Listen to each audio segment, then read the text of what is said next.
अस्सलाम वालेकुम। उम्मीद है कि आप सब ठीक होंगे। तो आज हम बनाने जा रहे हैं दही बड़े। बहुत ही लजीज बनते हैं, सो आपने भी ट्राई करना है घर में। मैंने 1 कप दाल माश ली और उसको अच्छे से भिगो दिया 6 से 7 घंटे के लिए। ठीक है, और इसको फिर मैंने ब्लेंडर में ब्लेंड कर लिया है। ग्राइंडर में अच्छे से ब्लेंड करने के बाद इसका स्मूथ सा आपने पेस्ट बना लेना। आप इस वीडियो को कहाँ से देख रहे हैं प्लीज़ कमेंट में ज़रूर बताइएगा, ताकि आपका थैंक यू कर सकूँ। सो ये देखिए, इसके फाइन से पेस्ट तैयार है। इसमें कोई भी पानी ऐड करने की ज़रूरत नहीं है। और इसके बाद इसमें थोड़े से स्पाइसेस डालेंगे, हल्का सा नमक और ज़ीरा जस्ट। इसमें 1 चुटकी मीठा सोडा भी ऐड कर सकते हैं, ताकि जो पल्ले हैं वो अच्छे से फूल सकें। इसका फाइन सा पेस्ट तैयार है। इसको मिक्स किया और अब इसको हम प्री हीट कर लेंगे। प्री हीट करने के बाद ऑयल में हम इन पल्लों को स्पून की मदद से थोड़ा थोड़ा करके ऐड करते जाएंगे और पल्ले रेडी कर लेंगे। सो अपनों के साथ इसको एंजॉय करें। आपके बच्चे बहुत मज़े से खाएंगे। बहुत डिलीशियस बनते हैं, सादे से हैं।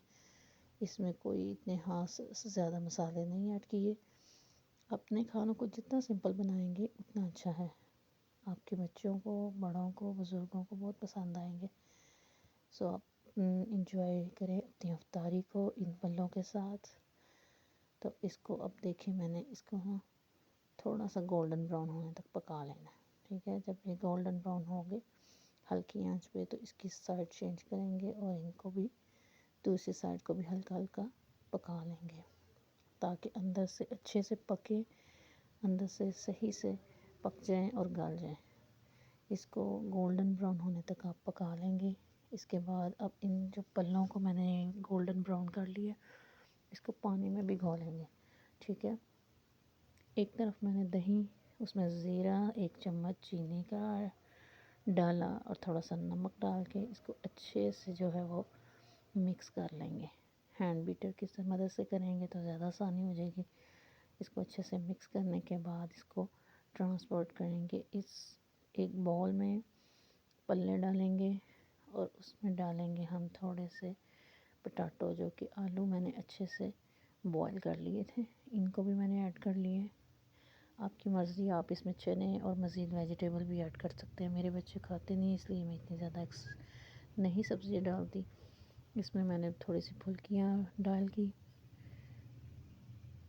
और इसको फुल्कियों को डालने के बाद इसमें हम दही को थोड़ा थोड़ा करके मिक्स करेंगे। आप हरी चटनी और इमली की चटनी के साथ भी इसको बना सकते हैं। ऐड करें तो बहुत मज़ा आएगा। ये दही हमने इसमें डाल दिया और इसको सारा मिक्स करके, दही डाला और इसको अच्छे से मिक्स करके तैयार कर लेंगे। सो देखिए, हमारे दही बड़े बहुत ही मज़े के रेडी हो गए हैं। इसमें कोई एक्स्ट्रा चीज़ें नहीं डाली, घर की कुछ बेसिक चीज़ों के साथ हमने बना लिए। इमली की चटनी और हरी चटनी के साथ एंजॉय करें, आपको बहुत मज़ा आएगा। तो अपनी दुआओं में याद रखें। अल्लाह निगहबान।